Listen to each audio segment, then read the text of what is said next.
What is this? Voltron. He couldn't commit to one color, could he? Ugh, it's too much. No, he's 5 separate parts. You put the other 4 lions on the black lion to make one robot. That's why he's 5 separate colors. You put him together? Just now? Well, I'm gonna need him assembled on camera, so yeah. Are you saying you have time to put arms on CrayolaBot while I remain incapacitated? Yes. Ugh.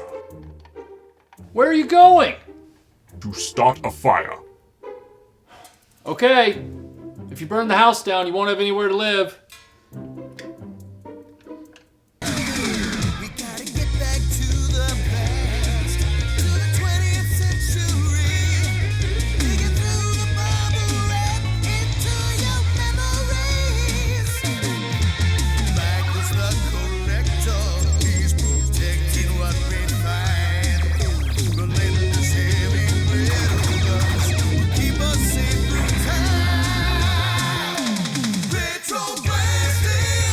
This is not a toy.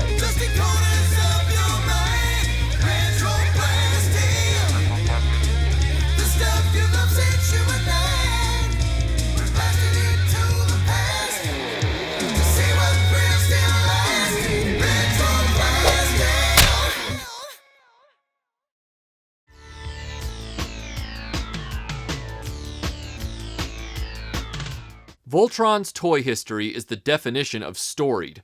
Originally a Popey Chogokin that was imported from Japan in 1984 and stripped of all weapons before being recalled in a lead paint debacle, the original Matchbox toy couldn't catch a break. Thankfully, Voltron's popularity lasted into a second year, and in 1985, Panosh Place acquired the rights to make an action figure-based toy line. Panosh wisely made the characters in the 3 3/4 inch scale to be compatible with Star Wars and G.I. Joe, and their initial run of toys was impressive. In addition to the expected 5 lions that formed Voltron, the 5 lion pilots, and the Castle of Lions playset, Panosh provided a solid gang of enemies to pit against the heroes.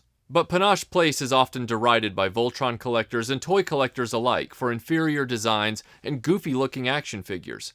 The critics aren't completely wrong. The Panosh Voltron lions were nowhere near as accurate as the Matchbox version. The lion legs were hunks of chrome plastic, with no actual feet, so all the lions stood on their tippy toes. Their chunky tails were truly function over form. The robot's arms weren't designed very well, so the chest stickers were never able to face forward, and he had no elbows, which limited his poses. His head was huge, but his face was tiny, so it looked like he was wearing a massive lion hat. The pilots had rubbery helmets that didn't fit all that well. Most conspicuous was the lack of any figure accessories despite being illustrated with them.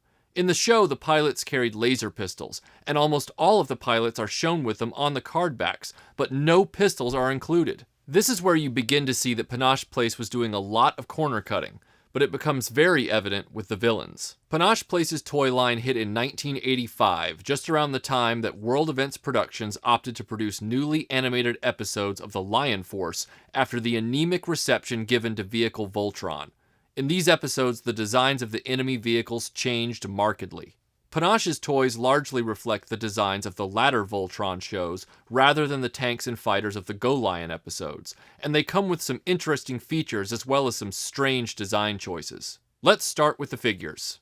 There were 5 Voltron pilots, so Panosh gave us 5 villains: King Zarkon, Prince Lotor, Hagar the Witch, the Doom Commander, and the Skull Scavenger.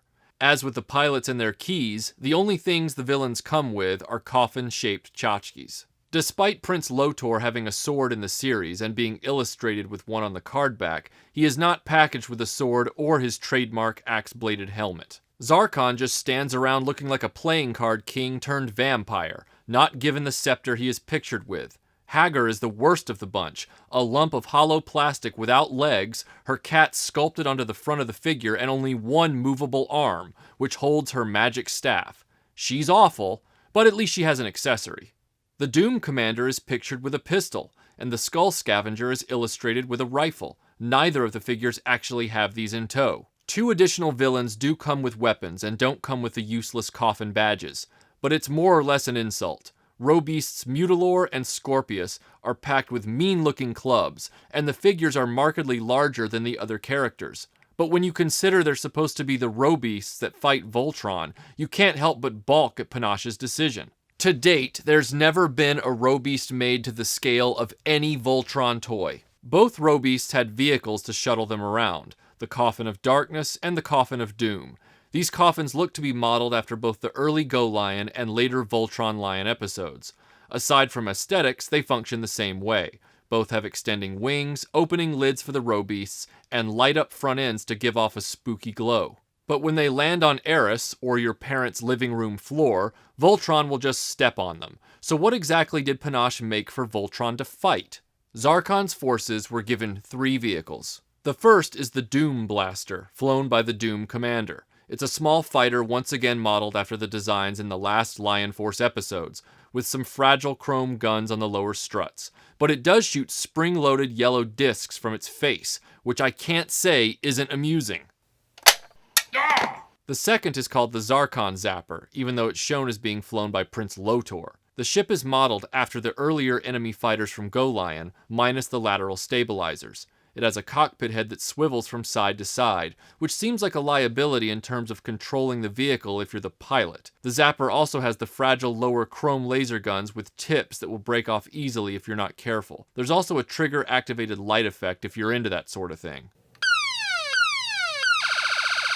The final vehicle is the Skull Tank, driven by the Skull Scavenger, and looks identical to the tanks in the later Lion Force episodes. The tank has an opening mouth as it rolls along on a path to chomp on Voltron's toes. All 3 of these vehicles are designed with a singular, annoying flaw. Where the Voltron Lion canopies are hinged, as were most every toy vehicle with a canopy in the 1980s, all 3 of these vehicles have what amount to snap-fit lids, like Tupperware. So as you can imagine, many of these vehicles are now missing their canopies on the secondhand market, especially the tanks. Overall, the Panosh line really planned everything backwards. They gave us a Voltron with no in-scale monster to pit against it, they gave us Zarkon's entire invasion fleet to attack the Castle of Lions playset, but gave us no soldiers of Eris to thwart Zarkon's army. When the Voltron Lions deploy, no one is left to defend the castle. Panosh Place had plans to provide a Castle of Doom playset for Zarkon and Hagar to call home, as well as additional late-series characters like Merla and Cossack. They even had plans for a Robeast coffin that transformed into a giant in-scale Robeast for Voltron to fight. But they prioritized the wrong combinations of toys. What you essentially have with this toy line is 2 concepts: dueling robots and dueling armies. An enemy Robeast can fight Voltron, or lay siege to the Castle of Lions. Enemy vehicles can attack the Castle of Lions, but any kid who saw the show knew those fighters and tanks had no chance against Voltron's Lions, whether separate or combined. Ideally, Voltron would have a Robeast to fight, and Zarkon's army would have castle defenders to combat. Panosh Place's Voltron line was so close to being a fully formed toy series, but it held back in regard to figure accessories and got ahead of itself with medium-sized enemy vehicles at the sacrifice of a nemesis for their title character. Unlike a lot of Panosh's detractors, I really like these action figures. They're brightly colored, they're durable, and they have a lot of character. If only Panosh Place had opted to bring out the Robeast before the castle, that would have given Voltron and the Lions both something to fight, and I think as collectors we would be talking about Panosh Place with a lot more enthusiasm today.